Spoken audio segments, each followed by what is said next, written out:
Assalamualaikum warahmatullahi ta'ala wabarakatuh.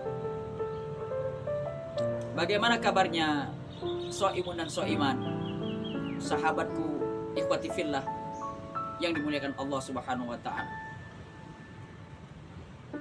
Hamdan wa syukran lillah, wassalatu wassalamu ala rasulillah, la hawla wa la quwata illa billahil aliyil azim. Faqala Allah ta'ala fil Qur'anil Karim, a'udzu billahi minasyaitonir rajim, bismillahirrahmanirrahim. Ya ayyuhalladzina amanu kutiba 'alaikumus syiyam kama kutiba 'alal ladzina min qablikum la'allakum tattaqun. Faqala Rasulullah sallallahu alaihi wasallam, kam min sha'imin laisa lahu min siyamihi ilal ju' wal 'atsy ila akhir hadis. Wa qala Rasulullah sallallahu alaihi wasallam aidan, man lam yada' qaula zur wal 'amalu bihi falaysa lillahi haja fi ayyada'a ta'amu wa syarab. Pemirsa yang dimuliakan Allah Subhanahu wa taala, shaimun dan shaimat yang diridhai oleh Allah Subhanahu wa taala. Di dalam Al-Qur'an surah Al-Baqarah ayat 183, Allah Subhanahu wa taala berfirman, ya ayyuhalladzina amanu, wahai orang-orang yang beriman. Yang diseru di sini adalah orang yang beriman. Apa pengertian iman? Al-qaulu bil lisan wa tasdiq bil qalbi wal amal bil arkan. Diucapkan dengan lidah, dihayati, dirasakan dengan hati, dan dibuktikan dengan seluruh amaliyah badan. Telah diwajibkan atas kalian berpuasa sebagaimana telah diwajibkan atas orang-orang sebelum kalian agar kalian bertakwa. Inti Ramadan adalah puasa adalah pengendalian diri. Ramadanun tahrik ala hawan nafs, membakar hawa nafsu. Kita telah memasuk alhamdulillah 10 hari kedua. Rohnya rahmat, 10 hari pertama ada rahmat Allah. Bagi menjalankan ibadah puasanya telah mendapatkan rahmat Allah 10 hari pertama. Dan 10 hari kedua ini kita memasuki maghfirah, ampunan Allah. 10 hari ketiga ada nuzul Quran, ada i'tikaf, asyur awakhir, itulah itkun minan nar. Ketika nanti Idul Fitri kita akan menjadi Idul Fitri kembali ke fitrah, bertauhid, bermakrifat kepada Allah seperti bayi baru dilahirkan. Nah, mumpung masih ada kesempatan kita diberikan Allah karunia umur, karunia nafas yang kita hirup sehari-hari, kita harus bersyukur tanda taat kita kepada Allah dan bertambah ketaatan kepada Allah Subhanahu wa taala. Oleh karena itu ada Rasulullah bersabda, berapa banyak orang berpuasa namun tidak mendapatkan apa-apa dari ibadah puasanya kecuali rasa lapar dan haus.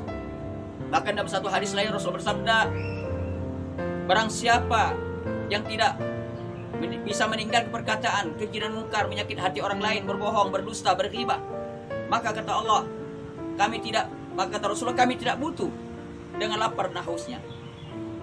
Oleh karena itu ada 3 tingkatan orang berpuasa. Pertama adalah shaumul am, puasa orang kebanyakan. Puasanya orang awam yang hanya bisa menahan rasa lapar dan haus mulai terbit fajar sampai terbenam matahari, berbuka dan berhubungan suami istri di siang hari saja. Itu saja. Secara fikih hakikat ibadah nol besar, sah. Tetapi masalah diterima ditolak, kita belajar kepada ihsan. Setelah fikih ada tauhid, ada iman, ada ihsan. Yang kedua ada shaumul khawas, puasanya orang-orang khusus. Mereka tidak hanya bisa menahan rasa lapar dan hausnya, berhubungan jima suami istri siang hari saja, tetapi bisa menahan seluruh panca inderanya, dari matanya, telinganya, lidahnya, seluruh panca inderanya, dari hal-hal yang membuat pahala puasanya sia-sia dan hilang dan cacat. Yang ketiga, puasanya orang super khusus, khawasul khawas, yaitu puasanya hati dari hal-hal yang melalaikan dari Allah. Dan mereka yang berpuasa selama hidupnya, bukan hanya 1 tahun sekali di bulan suci Ramadan saja. Maka oleh karena saudaraku, hendaklah kita malu. Kita pelajari dengan hewan yang lain yang berpuasa, bukan hanya manusia dan jin, tetapi hewan berpuasa. 1, puasanya ular. 2, puasanya ulat. Yang ketiga, puasanya kepompong. Pertama, puasanya ular. Sebelum berpuasa, ular makannya daging. Setelah ganti kulit, dia berpuasa 40 hari, tetap makan daging. Tidak ada perubahan sama sekali pada dirinya. Yang kedua, puasanya ulat. Ulat makan adalah daun-daunan. Setelah itu dia berpuasa dalam kepompong. Setelah itu makannya dia menjadi kupu-kupu. Kupu-kupu menjadi kupu-kupu cantik dan indah. Apakah masih daun-daun makanan? Tidak lagi. Tapi dia makan saripati bunga yang menjadi madu yang manis. Sedangkan kita manusia diperintah oleh Allah azza wa jalla, wa ma khalaqtul jinna wal insa illa liya'budun. Dan tidak aku jadikan jin dan manusia melainkan untuk beribadah. Sebelum beribadah harus mengenal siapa yang kita ibadahi. Maka oleh karena itu saudaraku, manusia adalah laqad khalaqnal insana fi ahsani taqwim tsumma radatnahu asfala safilin. Sungguh kata Allah, kami telah jadikan manusia dengan sempurna-purna kejadian. Jika akal dan iman kita, 5 elemen 4 unsur asal muasal kejadian manusia. Jasad dari tanah, akal dari Allah, ruh nyawa dari Allah. Ada qalbu 3 tingkatan, hati yang sehat, hati yang sakit, hati yang mati, dan hawa nafsu yang 7. Maka jika iman dan takwa kita bisa memimpin hawa nafsu kita, maka derajat kita lebih mulia dibanding malaikat.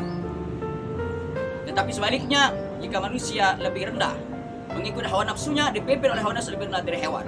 Karena di dalam diri manusia ada 4 potensi. Pertama, potensi uluhiyah, ketuhanan. Yang kedua, potensi malaikat.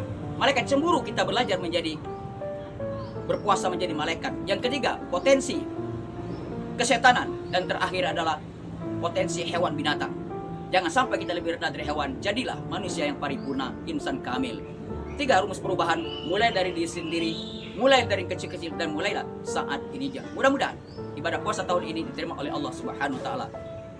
Wallahu muwaffiq ila aqwamit thoriq. Wassalamualaikum warahmatullahi taala wabarakatuh.